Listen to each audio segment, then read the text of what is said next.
Hello, guys and gals. This is a more impromptu video. It's been a minute since I've been making videos, so I thought, what the frick? Why not today, right? What a best time than ever, right? Ooh, I just bumped my steering wheel. As you can see, I'm in my car, and it's pretty quiet out right now, so I thought, damn, great time to make this video. So, here I am. You're like, what's today's topic, Mòodas? And today's topic is, I recently saw the new 28 days, the new 28 years later. And I seen Superman, so I just thought I'll ramble and rave for a couple minutes about both of them. So let me start with Superman because Superman probably have less to say because it was actually surprisingly pretty decent, all things considered. I grew up watching Superman the animated series, and I like the Christopher Reeve Superman movie. I want to say the Superman movie was Superman Returns in 2006. All I remember is the bullet not piercing his eye or whatever. Not a very good movie. Not very memorable. I want to say Kevin Spacey was even Lex Luthor in that movie, and not Kevin Spacey's best work, all things considered. Let's put it that way. And where the new Superman movie carries is that actually the universe.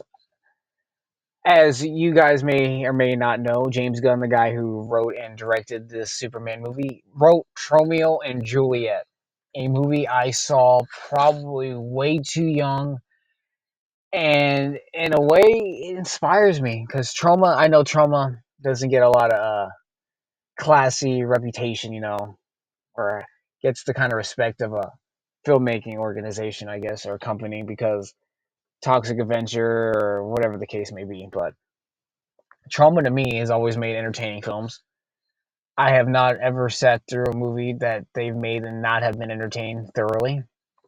From Toxic Avenger 1 through 4 to Terra Firma to Poultrygeist, they make hits. So when James Gunn's coming out of this, I guess, family or branch of Trauma,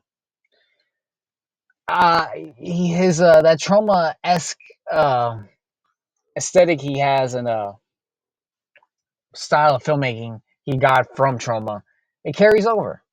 Allow me to explain. There's kaiju. I know this movie's like 30 months old and everyone's talked about it, but I'm going to talk about it because I can. As I was saying though, there's a kaiju monster in the movie, and when I was watching this, I was like, okay, this is really cute. It doesn't fit Superman, at least not in this universe yet.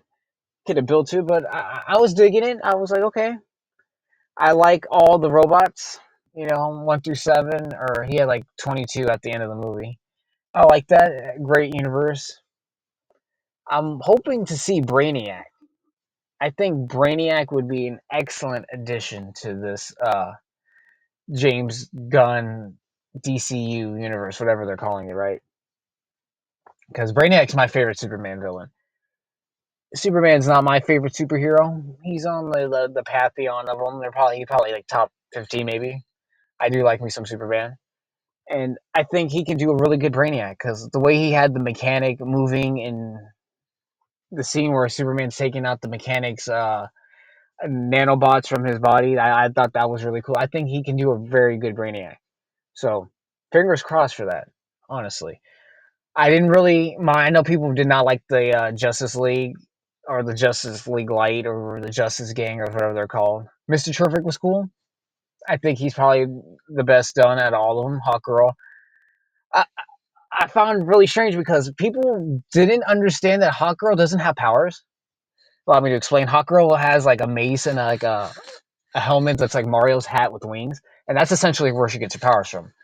Most people are just like, "Oh, well, she doesn't do this, that." And I'm like, "Yeah, because she's not super powered." But this is me being a nerd and nitpicking. But I thought the girl who played her, she plays one of the Spider Woman in the Madam Web movies. I thought she did way better than she did in Madam Web. So kudos to her. My favorite part was I was gonna say I can't even think of his name, but he was the Green Lantern. The actor. I want to say he's Guy Pearce, but that's the actor. It's Guy something, if I'm not mistaken. leave it in the comments, of course.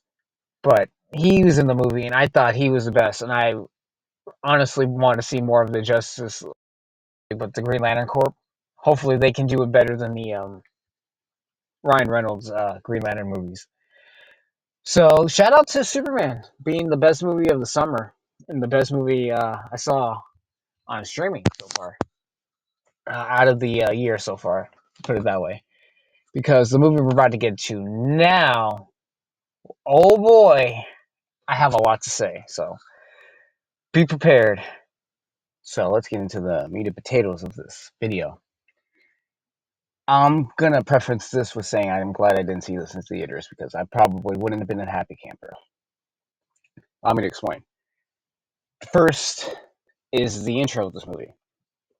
The first 28 days and 28 weeks have excellent intros. This movie is not like its predecessors. It doesn't have any good intro. The first movie is, I want to say, pet people like PETA or pet right activists that don't like experimentation, whatever, break into a government facility and essentially release an ape that was infected. And as the scientist said in that scene, if I remember correctly, he says, in order to understand a virus, or in order to cure a virus, you have to understand it. And they take his warning very lightly, let the ape out, and chaos ensues. Second movie, 28 Weeks. Its movie starts with, survivors. They're at like a farm. They're eating dinner or breakfast, whatever the case may be. Probably dinner because they're eating sketty, and you don't need sketty for breakfast. Nonetheless, they're eating, and then that silence is broken up with great cinematography by a bang. They hear a child scream. Hesitantly, they let the child in. They get his backstory, blah, blah, blah. Who are you? Where are you from? How long you been running? Who was chasing you? And they're like, well, how many chasing are you? And he's like, loads. Cuts the lady looking through like a peephole through the wall. Arm gets grabbed, gets bit. Chaos ensues. Perfect 10 out of 10 intro. This movie lacks that entirely. The intro of this movie, spoiler, if you haven't noticed, it's a spoiler-filled video. Uh, you have Cook from Skins watching Teletubbies, and zombies break in, I guess, and he runs, and his dad's a priest, and he gets bit, and he hides. And it was lackluster. It was like the shortest intro out of all three movies as well, which is the third movie in the series. It should be the longest. But Danny Boyle was not on his best work in this particular film. Let me go back to the first and second movie. I can go over my experiences with them. The first movie I saw way before it came out in the United States. My father happened to get a European copy because, if I'm not mistaken, it was released there first. So we saw it at home with a projector. And let me tell you, as a kid, seeing a woman vomit blood and twitch her head in a laboratory, pretty traumatizing experience. Whereas the second movie, I snuck in with my brother. I forgot whatever movie came out that was popular that weekend, we saw first, and then we snuck into 28 Days Later. And like I said, that intro, that had me hooked. I'm like, okay, we're staying to see this entire movie. That intro is fantastic. If I would have saw this intro in theaters or even on a projector, I would have been very disappointed in the product. Because there's a level of oomph that this series has. It carries some weight. Like these infected people aren't to be like messed with. They will destroy your life. They will take down a whole team of your or squad of your people real quick. This movie didn't feel like that. It felt too cinematic and too predictable. But I'll get into as we get into the story. The story, it makes you in the trailers as well. It brings up this like false idea of what the story or premise what this movie is going to be. Like, oh, okay, it's going to be like a coming of age story, which it is for a little bit of the movie. You have Kick Ass and his son. I don't know their names, so I'm gonna call him Kick Ass and Son. So Kick Ass and Son are he's taking his son to on what do you call those coming of age thing where he's like, oh, we're going hunting. Instead of hunting a deer, we're hunting zombies. I'm like, okay, I can get into this. It's going to be them getting lost or hunting because at the beginning of the movie, she's like, if you get lost, we're not coming to find you. Once you're out in the zone, like it's a stalker, you're pretty much on your own. I'm like, okay, I can get into this. This is a good premise. And then it's not that. It's that for like 5 minutes. They get lost. They run into these things called alphas, which are essentially bloaters from The Last of Us that are just the mutation or virus is it's modified and modified. Oh my goodness! It mutated to a stronger strain, so they have become stronger zombies. Whatever. It is what it is. Not what I would have done. Makes sense. However, what they did do, that I thought they were going to do, I was like, oh wow, this is going to be interesting. The little boy's mother, Kick-Ass's wife, is sick. And when you first get introduced to her, she's yelling and screaming and she's angry. And the way it's shot, it looks like the screen is blurred, like she's infected. So I'm like, holy shit. The rage virus has turned into like a flu and everyone's infected, or you can get infected with it. And you're pretty much doomed from the start once you get it. So I was like, damn, okay. Okay, they got something here. And turns out, spoiler, she just has cancer. I was like, wow. Great way to bleed real life into your fiction, sir. Because when I want to watch a zombie movie, I want to think of cancer. It really puts me in a good gosh golly mood. You know, you have this whole world that you built, and we bring up cancer. I guess Danny Boyle. So that happens, and they go out. They run into an alpha, which can like control their zombies. They get into shenanigans. They hide into a house. Son sees smoke. He's like, Dad, what's that smoke? Oh, it's nothing. It's just the crazy people that are still alive. Whatever. Okay, I can believe that, I guess. That happens. House collapses. They run back to their home. Alpha chases them, dies, whatever. He has a celebration, catches his dad cheating. So once he sees his dad cheating, I'm like, okay, what is this going to be? Just, oh, they're arguing. Oh, they sneak out with his mom, who's ill, to go find the doctor man, or the alleged doctor, because that person was a doctor. He finds out with the smoke. Okay. They get into shenanigans, made up some Europeans, yada, yada, yada. It's boring as fuck. I'm like, wow, we're wasting screen time on this adventure. The other adventure was way more entertaining when it was just him and his dad, because it's like they're in a fight for their life. This is just, and feel it. Nothing's going to happen, which it doesn't. Let me bring up Zombie Baby. I almost forgot. Zombie Baby. James Gunn, at the beginning of this video, wrote Superman and directed it. He also wrote and directed the Dawn of the Dead remake. Also has Zombie Baby. So I don't know what it is. This video is, I should just title this movie or video Zombie Babies. Because they're zombie babies. Anyway, we have your zombie babies. Earlier they show an infected pregnant, and his little boy's mom helps zombie deliver baby. I'm like, okay, zombie baby isn't zombie baby because I guess they're gonna build that thing is immune because it was born from a zombie. So whatever, very contrived. I can tell where it's going. Obviously, an alpha, which is, let me explain these alphas too. I just kind of glossed over them like they're just like some rudimentary characters, but my man and my gals, they're just naked 7 foot brown men. All right, cool. I mean, if you want to see genitalia of big brown men, I'm not interested. You could have added makeup, effects. You could have made their faces like devils and painted it red and say like made their whole body red like literal demons and say this is what the rage has done. It's turning people or whatever. Anything creative. It's your creation, creative liberty. You can do whatever you want and nothing. They just give you naked people. Stupid. Anyway, that one of the alphas is chasing because that's his baby, obviously. So chases the mom and Kick-Ass's son, and then they meet the Doctor Man. Doctor Man is gonna have his own movie because they filmed this movie and Bone Temple simultaneously, which they should have just made it 5 hours, in my opinion. Day of the Dead, my favorite zombie movie, was meant to be like 5 hours long. As Tom Savini said, it was like the Bible of zombie movies, but George A. Romero cut the movie down a lot, so We never got that final product. I would watch 5 hours of Day of the Dead because again, it is my favorite zombie movie. There's a lot good in that movie compared to this piece of trash. Anyway, so they meet the doctor. He's an interesting character. He paints himself in some type of I want to say like I don't want to say acid because that sounds stupid, but um some type of rubbing alcohol or something. He explains it because he says the virus doesn't like that chemical agent. Cool. I'm like, okay, we got Doctor Man. He's gonna save us. It's gonna be Doctor Man bringing us back to his house or home or them because they know that these two people are incapable. Okay, I'm like, I'm getting into this. And no, Dr. Man just explains that he likes to pick up and burn bodies and make bone temple skull statue monument things. And it's like, oh, okay. Where does this go? And it leads nowhere, at least in this movie.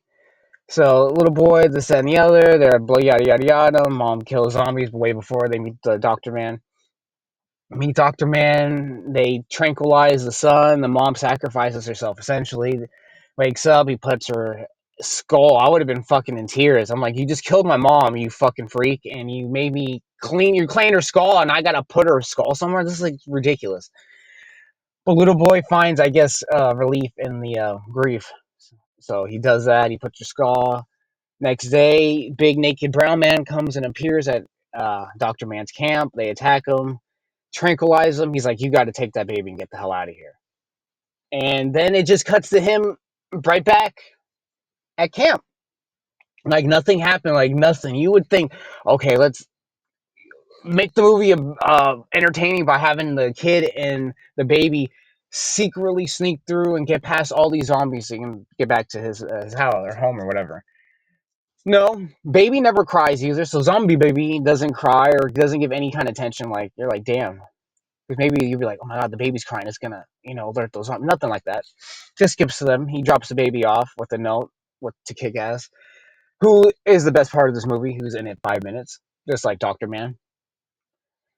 Kid's like, here, Dad, I have to live on my own because you're a cheating, lying person. My mom's dead, and don't look for me. And he leaves the baby. I'm like, oh, or the baby's name is named after his mother. That's the whole thing. So like, oh, baby's named after my wife, dead wife, my mom. Cool. I'm like, all right, whatever. I'm like, there's like 5 minutes left of this movie. I'm like, this movie dragged on to nothing. And this is where the movie really just fucking loses me. As I stated earlier, the beginning was Cook from Skins. Shout out Tumblr. That's where I ever figured out where the show Skins is from. It's a teen drama. Nonetheless, Cook was from that show. He's a character from the show, and that actor plays him. He has a yellow mop top for no reason whatsoever. His father, the priest, at the beginning gave him a cross. So now he wears it upside down because cool, subtlety, right? So he meets the kid with the bow and arrow, the kick-ass son, because he's been on his own. He's dirty, he's disheveled. Zombies are like a bunch, like a horde is chasing him. So these Cook sends in his goons, and you're like, oh, damn, maybe they're military trained. Maybe they're like Slav squatting. And yeah, they're Slav squatting. You could say that. They come in doing flips and kicks and screaming and acting fools while Teletubbies is playing. I'm like, good callback to the beginning because they were watching Teletubbies when the zombie apocalypse happened. So I guess Teletubbies triggers like a fight or flight response in him. All right, I'm more interested in Tinky Winky and Poe because I like Tinky Winky and Poe. If that's just me, I'd rather watch a movie about them. Anyway, so they're doing this and that and the other, and the kid, he sees him. He's like, "Oh wow, you guys killed all those things. They put plastic bags. They use lacrosse things." I'm like, "All right." The violence in this movie is shot kind of cool, I guess. Like there's slow motion 360 shots, like we're playing Call of Duty, and they have a few of those here. I'm like, "All right, okay." And then the kid's like, "Oh, you want to join us?" Well, Cook's like to the kid, "Do you want to join us?" And then the movie ends. I'm like, "So you're gonna tell me this kid?" After all the bullshit he's gonna go through, he's just gonna trust random strangers in the woods after he knows that random strangers have gotten him into situations prior. Like, because he's met military people, they almost got him killed. His dad told him, don't mess with the townie people because they're fucking weird. And the doctor told him, don't mess with those people, they're kind of fucking weird. And then at the end of the movie, he's just gonna mess with those people. I'm like, this is fucking stupid. What a waste. This movie could have been serious. It could have had some like oomph to it. The second movie, where people shit on constantly, has oomph to it. Jeremy Renner carries. The sniper scene is great. Having the the U.S. military have to help the UK people. I forgot what city they're in. I'm gonna say they're either London or Birmingham or something. They're in one of them. They're in one of the big UK cities, United Kingdom. They're trying to help, and they know they can't contain this virus. In the second movie, also they establish if you have two different color eyes, like Christian, you have right eye is blue and your left eye is green, that you're become carriers because you're not immune to the virus, but you're prone if you get it, you can carry it and you can just survive.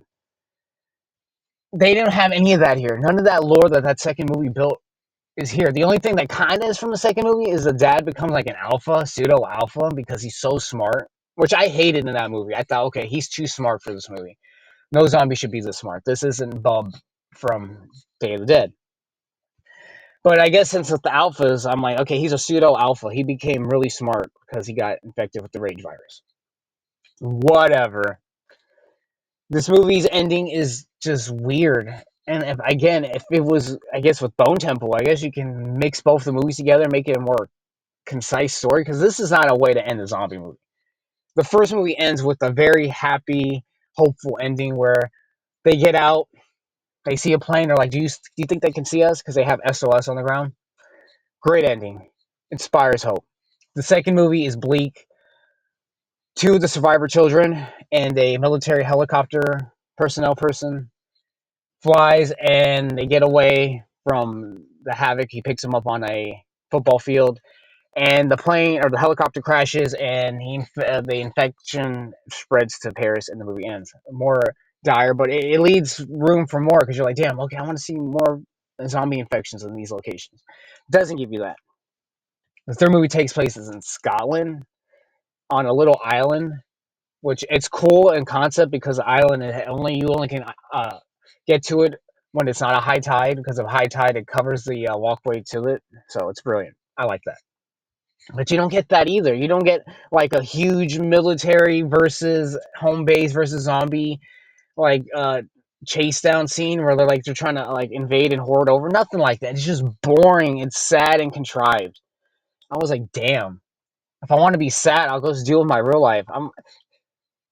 It feels like this movie's just like a way for someone to deal with grief, and that shouldn't be in a zombie movie. I mean, there's death. Shaun of the Dead has one of the best deaths in a zombie movie. And I know we're coming to talk about zombie movies in general. Came out around the same time is when Sean finds out his mom's infected, and I forgot the name. I don't want to say his name is Stu. It's probably not. He's like, "That's my mom," and he's like, "You got to kill her, Sean. She's gonna turn." And Sean's like, "He just leave her," and he points the gun at her, the Winchester rifle at him, and it just becomes a whole like a Texas Mexico standoff until his mom turns and he actually shoots her, and he's crying and he's bereaved, and it's like, damn, that hits. It gives me goosebumps just thinking about it. This movie doesn't give me goosebumps. It just gives me, oh damn, I need some popcorn. This movie sucks. But I've been talking way rambling on way too much about this movie. Just know it's not good, and watch any good zombie movie: Dawn of the Dead, Shaun of the Dead, Day of the Dead. Watch even the shitty Day of the Dead remake, because at least it's funny bad, and you got the girl from American Beauty, and you got Vin Rames, so, and Nick Cannon, so at least you got some potential there. So I don't want to keep you all with your day though. So please like, share, and subscribe. Hope you people, guys and gals included, enjoyed. More videos out on the way, and please, on this beautiful day, stay blessed, stay loved, and smooches.